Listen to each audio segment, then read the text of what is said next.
మీ కళ్ళద్దాలిక పక్కన పెట్టేయండి. ప్రతి కంటి సమస్యకి బెస్ట్ సొల్యూషన్ ఇస్తుంది అమెరికన్ లేజర్ ఐ హాస్పిటల్. ఈ రోజు హైదరాబాద్ లో గాని తెలంగాణ రాష్ట్రంలో ప్రధానంగా గోదావరి ఒకవైపు, కృష్ణా నది ఇంకొక వైపు. గోదావరి కృష్ణాల మీద నాడు పండిట్ జవహర్లాల్ నెహ్రూ గారు ఎడ్యుకేషన్ అండ్ అగ్రికల్చర్ రెవల్యూషన్ తీసుకురావడంలో భాగంగా మన తెలంగాణ రాష్ట్రంలో ఉన్న నాగార్జున సాగర్, శ్రీశైలం, శ్రీరామ్ సాగర్ ఈ ప్రధానమైన ప్రాజెక్టులు ఈరోజు మనకు లైఫ్ లైన్గా మారిన ప్రాజెక్టులను పండిట్ జవహర్లాల్ నెహ్రూ గారు మొదలుపెట్టిండ్రు.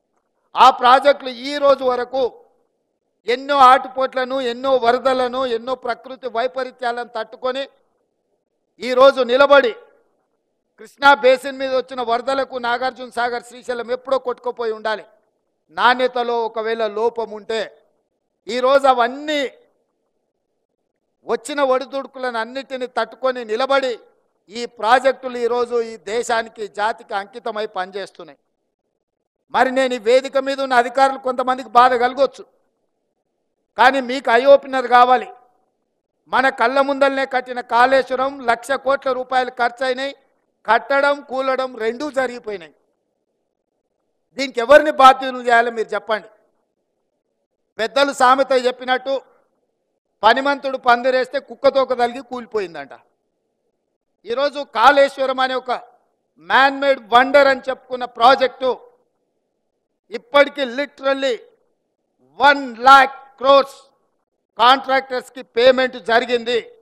ఇంకొక 47,000 కోట్ల రూపాయలు నాకు తెలిసినంత వరకు రాహుల్ బొజ్జ గారు చెప్పాలి, 1,47,000 కోట్ల రూపాయలతో కాళేశ్వరం ఈరోజు అంచనాలు పెరిగినాయి. 1,47,000 కోట్లలో 1,00,000 కోట్ల రూపాయలు ఖర్చు అయితే నికరంగా ఆయకట్టు 1,00,000 ఎకరాలకు కూడా ఇవ్వలేదు. 52,000 ఎకరాలకు మాత్రమే కాళేశ్వరం కింద ఆయకట్టు ఇచ్చిండ్రు. ఇది అఫీషియల్ రికార్డ్. నేను జల్సౌదాలో అఫీషియల్గా చీఫ్ మినిస్టర్గా ఆన్ రికార్డ్ నేను మీకు చెప్తున్నా.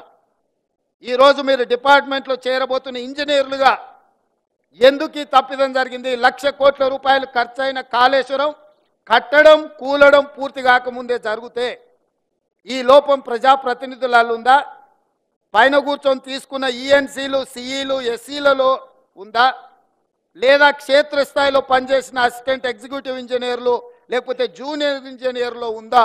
ఇదొక మీకు మోడల్ స్టడీ చేయడానికి, రీసెర్చ్ చేయడానికి మీరు కాళేశ్వరాన్ని తీసుకోండి. మ్యాన్మేడ్ వండర్స్ అంటే మోక్షగుండం విశ్వేశ్వరయ్య కట్టిన ఉస్మాన్ సాగర్, హిమాయత్ సాగర్ని చూడండి. 1908 హైదరాబాద్ మీద ఫ్లడ్స్ వచ్చి వేలాది మంది చనిపోయినప్పుడు నిజాం గ్లోబల్ టెండర్ పిలిచి ఇక్కడ ఉన్న ఈ వరదల్ని అరికట్టడానికి, హైదరాబాదు నగరాన్ని రక్షించడానికి ఒక గ్రేట్ భారతరత్న ఇంజనీర్ని అపాయింట్ చేస్తే అతను నిర్మించిన Osman Sagar, Himayat Sagar more than 100 years ఈరోజు ఉండి ఈరోజు హైదరాబాదు నగరానికి తాగడానికి నీళ్ళు అందిస్తుందంటే మోక్షగుండం విశ్వేశ్వరయ్య మీకు ఆదర్శం కావాలన్నా? 1,00,000 కోట్ల రూపాయల ఖర్చు పెట్టి కట్టడం, కూలడం జరిగిన కాళేశ్వరం ఇంజనీర్లు మీకు ఆదర్శంగా ఉండాలన్నా? యాజ్ ఏ ఇంజనీర్స్గా ఈరోజు మొదటి రోజు ప్రభుత్వ ఉద్యోగంలో చేరుతున్న మీరు ఆలోచన చేయండి. ఇది నిజంగా అంటే ఎవరిని ఏమనాలో తెలియని పరిస్థితి. ఏమని అనాలన్నా more than 50% department they have worked in Kaleshwaram. వాళ్ళందరి మీద చర్యలు తీసుకుంటే అసలు డిపార్ట్మెంటే ఉండదు, రద్దు చేయాల్సిన పరిస్థితి ఉంది. చర్యలు తీసుకోకపోతే అందులో ఉన్న వాళ్ళనే మీరు కొనసాగిస్తున్నారని మేము ఆరోపణలు ఎదుర్కోవాల్సిన పరిస్థితి. దీన్ని ఏ రకంగా విశ్లేషించాలనో ఎవ్రీడే కమిషన్ ముందుకెళ్ళి సేమ్ గతంలో పనిచేసే ఇంజనీర్లే కమిషన్ చైర్మన్ ముందుకు వెళ్తున్నారు. అద్భుతమని ఆయనకు చెప్పడానికి ప్రయత్నం చేస్తున్నారు. ఆయన అడిగేదానికి వీళ్ళ దగ్గర సమాధానం లేదు. ఎవరిని ఎవరు ప్రొటెక్ట్ చేయాలనో ఎవరికి తెలియకుండా పోయింది. అంటే ఈ కారణాలు క్షేత్రస్థాయిలో పనిచేసిన ఇంజనీర్లు గతంలో ఏదైనా ఇంజనీరింగ్ మిస్టేక్ లేకపోతే సిడిఓలో అప్రూవల్ లేకపోతే క్షేత్రస్థాయిలో ఉన్న ఇంజనీర్లు రెఫ్యూజ్ చేసేటోళ్ళు, రిమార్క్స్ రాసేటోళ్ళు, తిరిగి మళ్ళీ మాకు ప్రాపర్ డైరెక్షన్ కావాలి అని అడిగేటోళ్ళు.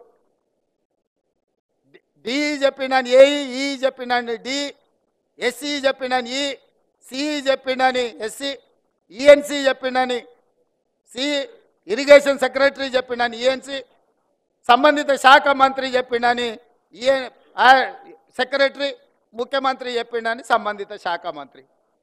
అల్టిమేట్గా పొలిటికల్ ఎగ్జిక్యూటివ్ తీసుకునే రాంగ్ డెసిషన్స్ ఏఈ వరకు చేరి క్షేత్రస్థాయిలో అమలు చేయాల్సింది ఏఈలే. కానీ మీరు అక్కడ కూర్చున్నప్పుడు మీకున్న ఎక్స్పీరియన్స్ను, మీకున్న ఎడ్యుకేషన్ను, మీకున్న క్వాలిటీని పేపర్ మీద పెట్టి వెనక్కి కొట్టినరు అనుకో, ఇట్లాంటి పరిస్థితులు ఉత్పన్నం కావు. సుమన్ టీవీలో మీ పర్సనల్ అండ్ బిజినెస్ ప్రమోషన్స్ కోసం కింది నెంబర్కి కాంటాక్ట్ చేయండి.